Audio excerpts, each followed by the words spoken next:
Olha, foram 2 dias de bolsa fechada por conta do carnaval. A sessão dessa quarta-feira começa só às 13 horas, horário de Brasília, mas deve ser de forte queda para a B3.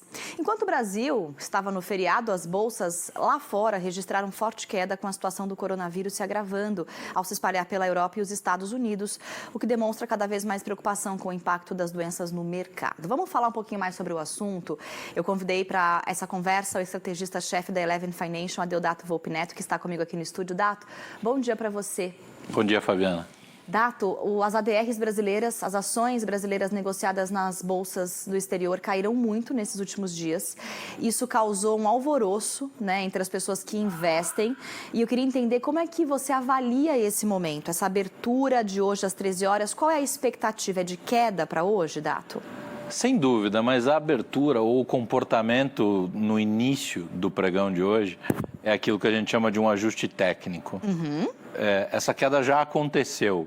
Ela já se materializou quando a gente olha o principal ETF, o principal fundo passivo que replica o índice da Bolsa Brasileira, que é o EWZ.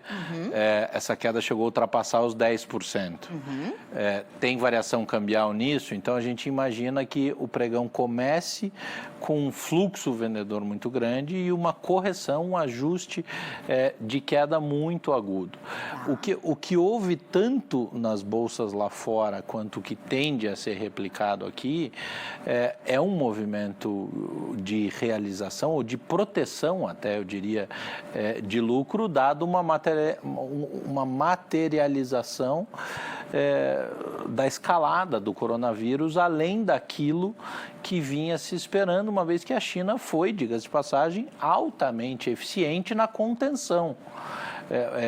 Quando a gente vê aquela mobilização, a velocidade de construção de hospitais, as quarentenas, as cidades sendo tratadas com as pessoas dentro de casa, isso é de um nível de eficiência operacional na contenção de dano muito grande. Quando você começa a jogar isso para outros países, evidentemente é de difícil capacidade de ver replicar esta mesma eficiência, e aí crescem as tensões sobre até onde isso pode ir. Quer dizer, a gente pode então ter uma abertura com uma queda agora que vai se estabilizando ao longo do dia, é isso? Não, o que vai acontecer depois, se você encontrar alguém que sabe... Eu queria saber a futurologia. Você me conta. Sabe por quê? As pessoas estão muito preocupadas, tem muita gente falando que essa semana vai ter muita queda, principalmente os investidores iniciantes, agora que a gente tem um fluxo muito grande de gente entrando na Bolsa de Valores brasileira por conta da Selic tão baixa. Quem está começando ou já investiu em ações está muito preocupado, Como que a gente pode encarar? E é um bom momento, talvez, Dato, para entender se a gente tem estômago para investir em ação. É um processo educacional importante. Uma das coisas que a gente mais repetiu ao longo do último ano é que ciclos de alta muito forte são destruidores de senso de realidade e de humildade, A pessoa precisa compreender exatamente qual é a sua capacidade de absorver oscilações, porque quando o mercado oscila bruscamente para cima, ninguém reclama. E a oscilação, ou seja, o componente de volatilidade dos ativos em bolsa é inerente ao processo. Para quem está iniciando a jornada em renda variável, é fundamental que se compreenda que limitar o horizonte de tempo, ou seja, esperar grandes resultados no curto prazo, é uma distorção primária. Então, quem entrou com essa expectativa entrou errado. E aí essas pessoas tendem sim a sofrer mais do que aquelas que compreendem que os choques acontecem e se dissipam no tempo. Tomar uma decisão hoje, na abertura do pregão, ou até durante o dia, em meio a um fluxo tão grande, usando uma expressão que eu trabalho às vezes com o time, quando a gente está analisando o fluxo, eu digo, não adianta tentar conter um tsunami munido de uma caneca. Simplesmente não dá, o fluxo atropela. Existe uma correção natural, isso não é brasileiro, o mundo tem uma gordura acumulada, resultados acumulados que são naturalmente protegidos em momentos de choque. E é isso que o mercado vai ver. Tem o componente educacional que é fundamental. A pessoa tem que compreender, em primeiro lugar, reserva de emergência nunca pode ir para a Bolsa, nunca. Nem aqui, nem em lugar nenhum do mundo. A necessidade, a disponibilidade de liquidez de cada indivíduo é diferente, então não existe uma bala de prata, uma solução mágica ou um comportamento padrão. O que um pregão como hoje demanda, e a gente fala... evidentemente por ter vivido vários momentos ao longo dos anos de crise como essa, é racionalidade, é não tomar uma decisão assustado no meio do fluxo, ou pior ainda, entender que você pode ir contra o fluxo. Então, não é momento para isso. Dato, a gente tem visto o coronavírus sacudir os mercados há várias semanas, no exterior e no Brasil também como reflexo, e a gente vai sentindo esse movimento cada vez mais forte por conta desse momento específico. A gente tem um caso no Brasil que ainda não foi totalmente confirmado, precisa de uma contraprova de uma pessoa infectada. Como o nosso mundo é muito globalizado e o trânsito é muito globalizado, é bem claro que em algum momento o Brasil vai ter alguns casos de coronavírus. E isso não é para fazer alarde, não é para ninguém desesperar. Mas o quanto do coronavírus dentro do Brasil afeta mais ou de forma diferente o nosso mercado financeiro? O mercado financeiro não é um bicho separado, né? Não é um monstrinho ali. Ele é parte do ecossistema da economia real, inclusive os ativos que ali estão são todos ativos ligados à economia real. Nós acabamos, ou hoje, quarta-feira de cinzas, conclui-se o Carnaval. Período em que a gente recebe turista do mundo inteiro com zero de atuação preventiva na imigração. Existe um período aí em que o vírus fica incubado, pelo que se desenhou e pelo que as estatísticas mundo afora apontam, de 14 dias. Entendo que seja natural e consequente que apareçam outros casos e exatamente como na China, como na Coreia do Sul, no Irã, agora na Itália, o que vai fazer muita diferença não é nem se vai aparecer, porque vai aparecer, ou quantos casos serão, mas sim aquilo que puder ser feito para conter o dano. Não é se teremos um problema, teremos um problema. Fato. Já temos um problema, a questão é quando e quanto ele se materializa e o nível de eficiência que conseguirá ser aplicado na contenção desse dano.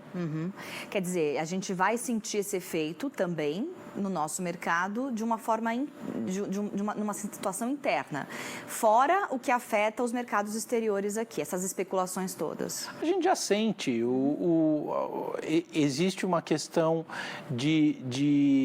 enquanto o mundo faz uma pausa para, em lugares específicos, agir na contenção do crescimento do que poderia ser caracterizado como uma pandemia, e aí epidemia, pandemia, depende de que lado da moeda você quiser estar, você vai usar a semântica adequada ao seu discurso. Mas o ponto é o seguinte, enquanto a economia em vários lugares do mundo faz uma pausa, você tem cadeia de suprimentos, você tem uma série de coisas e que é interessante, né? Quando a primeira reação ao coronavírus foi que ele seria um processo, ele teria impacto, por exemplo, desinflacionário.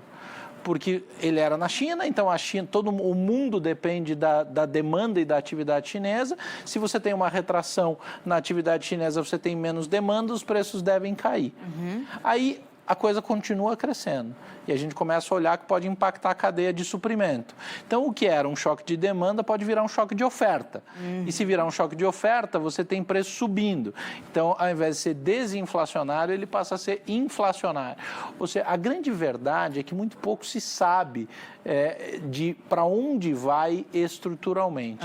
Quanto mais rápido os agentes globais, a Organização Mundial da Saúde, os grandes países, né, os centros de pesquisa, tecnologia e desenvolvimento, forem capazes de apontar uma solução eficiente na contenção dessa escalada, menor será o impacto nas economias mundiais e, por consequência, no mercado brasileiro. Ainda é um grande choque que tende a se dissipar com o tempo.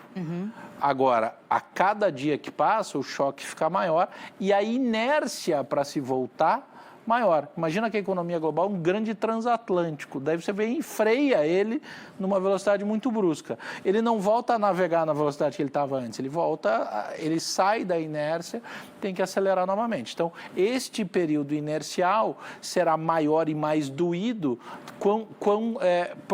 na mesma proporção em que se conseguir endereçar e controlar os impactos e o crescimento do coronavírus. A gente conversava no final do ano passado, a gente falou várias vezes sobre isso no final do ano passado, sobre uma expectativa de desaceleração econômica global.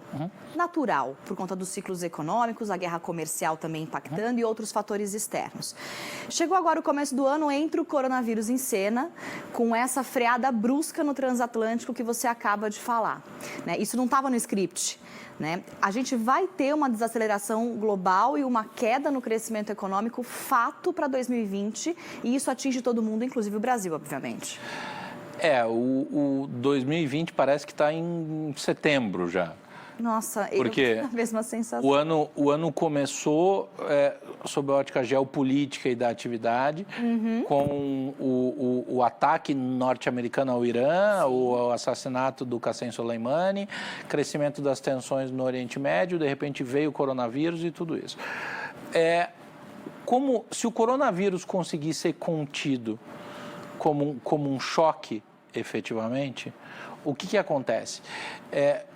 A tendência é que as expectativas dos agentes movam no tempo aquela atividade que estava prevista para 2020. Imagine que o calendário da atividade global passasse a começar em 1º de maio e não em 1º de janeiro. Então, você tem um choque, você move a atividade para frente, que é exatamente esse ciclo dessa volta inercial. Quão longe isso vai ser, ainda é muito difícil precisar. Mas o ponto está dado que existe um choque que já consumiu uma parte relevante da atividade no primeiro trimestre. Difícil, para não dizer impossível, como a gente está no fim de fevereiro, que isso não seja sentido duramente no segundo trimestre, mas ainda, de novo, ainda é um grande choque.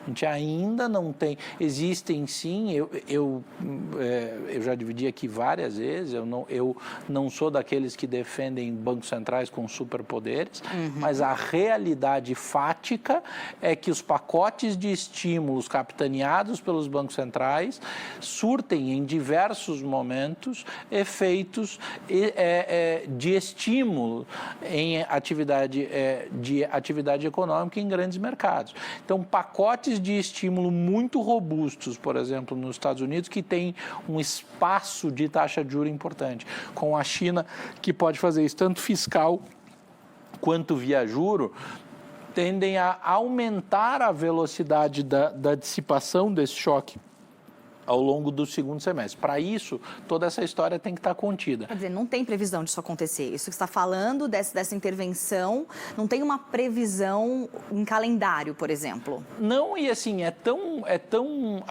a dependência dos bancos centrais na dinâmica estrutural econômica vem sendo tão profunda na última década, que não é nenhuma intervenção, é mais um ciclo de ação dos bancos centrais, é quase que um rito ordinário. Deu um problema, chama os grandes bancos centrais que eles resolvem. Trazer um componente adicional de pressão na atividade europeia, acho que é a grande novidade negativa, porque o risco da Europa vinha assim sendo reduzido com o endereçamento das questões relativas ao Brexit, mas com uma dificuldade. Indicadores antecedentes na Alemanha apontavam para assim, ali até um processo de recessão técnica. A Alemanha, grande força motriz da Europa, o Banco Central Europeu já operando em juro negativo, ou seja, com pouquíssimo espaço, para não dizer nenhum, de estímulo monetário via juro. Então, tem um desenho aí, esse componente da aceleração e de um eventual eventual choque mais profundo na Europa, acho que é a grande variável. Enquanto isso tivesse numa relação, vamos dizer, entre Estados Unidos e China, são dois gigantes com armas para lutar de maneira eficiente contra um choque. A Europa já está estruturalmente fragilizada, com menos munição, e isso pode ser um componente a ficar bastante alerta. Como eu disse, a gente tinha revisto a projeção de PIB em menos 0,15 no Brasil em 2020 por conta do primeiro ciclo, deixando ressalvado que era a partir das informações que se tinham naquele momento. Enquanto a gente conversa aqui, passa por mais uma revisão dentro da Eleva na perspectiva de atividade interna, para que aí a gente consiga compreender o que esperar. Não dá para imaginar que a gente vai passar incólume como economia. Não somos uma ilha, somos um país de uma estrutura muito grande, dependente de commodities, com uma relação intrínseca muito profunda com a atividade global. E com a China especificamente, se o segundo trimestre vai ser impactado por conta dessa desaceleração natural do primeiro trimestre, e a gente tem um ano de eleições, com um calendário de reformas, temos talvez um quebra-cabeça, não, Dato? A gente já não estava construtivo com o calendário de reformas para esse ano. A gente já achava que era um ano de difícil evolução na agenda de reformas. Nem administrativa?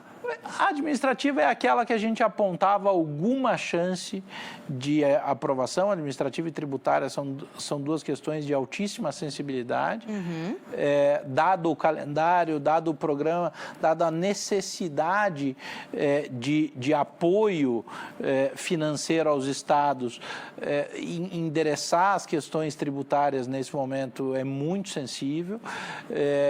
O próprio teto de gastos dificulta, graças a Deus, a expansão de gasto público federal. Existe, por exemplo, um pedaço da dívida dos estados muito grande, avalizado pelo Tesouro, ou seja, se os estados não tiverem dinheiro, o Tesouro tem que pagar, tem que encontrar espaço orçamentário para isso. Mas esse não é uma novidade, esse já era um quadro que a gente já tinha, pelo menos no nosso cenário, como de dificílima viabilização. Nós não tínhamos, nós atribuímos quase zero de probabilidade à reforma tributária, com uma probabilidade baixa à reforma administrativa. Então, esse quadro para a gente não muda. De novo, o que tem que entender é quanto tempo vai durar esse temor global, quais são as providências que os agentes econômicos e os países globalmente vão tomar em relação a acelerar ou a minimizar esses impactos na medida do possível, e entender como o Brasil vai conseguir fazer parte dessa história.